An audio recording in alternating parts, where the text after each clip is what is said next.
Baik, Assalamualaikum warahmatullahi wabarakatuh. Perkenalkan, nama saya Agung dengan NIM 23059120. Di sini saya akan menjelaskan tips presentasi bisnis yang telah dipelajari berdasarkan PPT yang sudah diberikan. Tugas ini dibuat untuk melengkapi tugas dari mata kuliah komunikasi bisnis. Langsung saja, presentasi dalam bisnis memainkan peran kunci dalam mencapai kesepakatan yang menguntungkan. Dengan presentasi yang efektif, kamu dapat meyakinkan lawan negosiasi, menyampaikan nilai bisnis, dan membangun kepercayaan. Adapun teknik dasar dalam presentasi bisnis, yang pertama yaitu bangun kepercayaan. Cari tahu kebutuhan audiens, tunjukkan kepedulian, dan bangun hubungan kolaboratif. Yang kedua yaitu gunakan bahasa tubuh yang tepat, kontak mata, gestur yang mendukung, dan sikap percaya diri. Yang ketiga, yaitu gunakan nada suara yang meyakinkan. Jangan terlalu keras atau terlalu pelan. Sesuaikan dengan konteks. Adapun struktur presentasi yang efektif. Yang pertama, pembukaan yang kuat. Mulai dengan pernyataan menarik atau fakta yang relevan. Yang kedua, yaitu penyampaian inti. Gunakan data, grafik, atau contoh konkret untuk mendukung argumen. Yang ketiga, yaitu penutupan yang meyakinkan. Ringkas poin-poin utama dan berikan ajakan bertindak atau call to action. Selanjutnya, strategi dalam menyampaikan negosiasi. Yang pertama, pisahkan masalah dari pribadi. Fokus pada isu, bukan pada individu.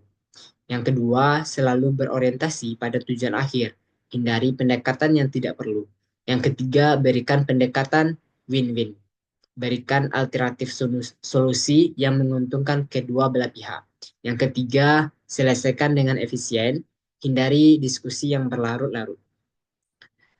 Adapun kesalahan yang harus dihindari, yang pertama, jangan terlalu mendominasi diskusi. Yang kedua, hindari penggunaan informasi yang tidak valid. Yang ketiga, yaitu jangan membiarkan ego menghalangi kesepakatan. Baik, saya akan mencontohkan uh, percakapan dari presentasi bisnis. Situasinya yaitu seorang pengusaha startup makanan sehat, anggap saja si A, sedang bernegosiasi dengan seorang investor, anggap saja si B ialah seorang investor untuk mendapatkan pendanaan sebesar 500 juta. Baik, langsung saja si A mengatakan, "Selamat pagi, Pak Budi.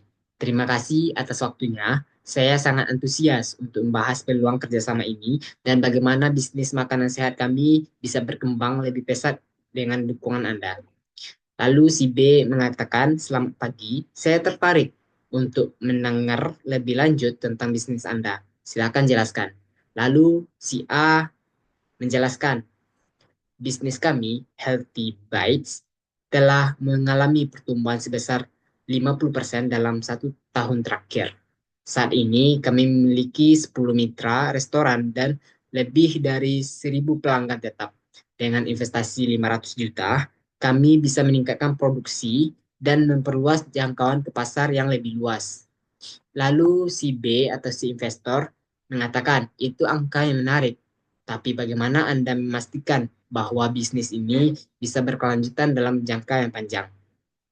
Lalu si A atau si pengusaha mengatakan, "Kami memiliki strategi pemasaran digital yang kuat dan telah membangun komunitas pelanggan loyal. Selain itu, margin keuntungan kami saat ini mencapai 30%. Dan dengan skala yang lebih besar, kami bisa meningkatkannya hingga 40% dalam waktu 2 tahun."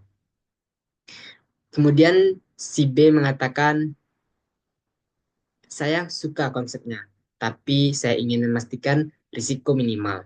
Bagaimana dengan persaingan di industri makanan sehat?" Lalu si A mengatakan, "Itu pertanyaan yang bagus. Kami memiliki keunggulan kompetitif, yaitu menggunakan bahan lokal berkualitas tinggi dan sistem langganan yang fleksibel. Selain itu, kami sudah menjalin kerjasama dengan beberapa influencer kesehatan untuk meningkatkan kesadaran merek kami." Kemudian si B mengatakan lagi, Baiklah, saya tertarik. Tapi saya ingin menawarkan investasi sebesar 400 juta untuk 20% kepemilikan saham. Kemudian si A mengatakan, saya menghargai tawaran Anda. Bagaimana jika kita bertemu di tengah 450 juta untuk 18% saham? Dan kami juga akan memberikan laporan keuangan transparan setiap bulan untuk memastikan perkembangan bisnis. Kemudian si B mengatakan itu terdengar masuk akal. Saya setuju. Begitulah percakapan tips presentasi bisnis dari saya. Eh, Sekian pemaparan materi dari saya. Mungkin jikalau ada kesalahan dan kekhilafan selama penjelasan, saya mohon maaf. Saya akhiri. Assalamualaikum warahmatullahi wabarakatuh.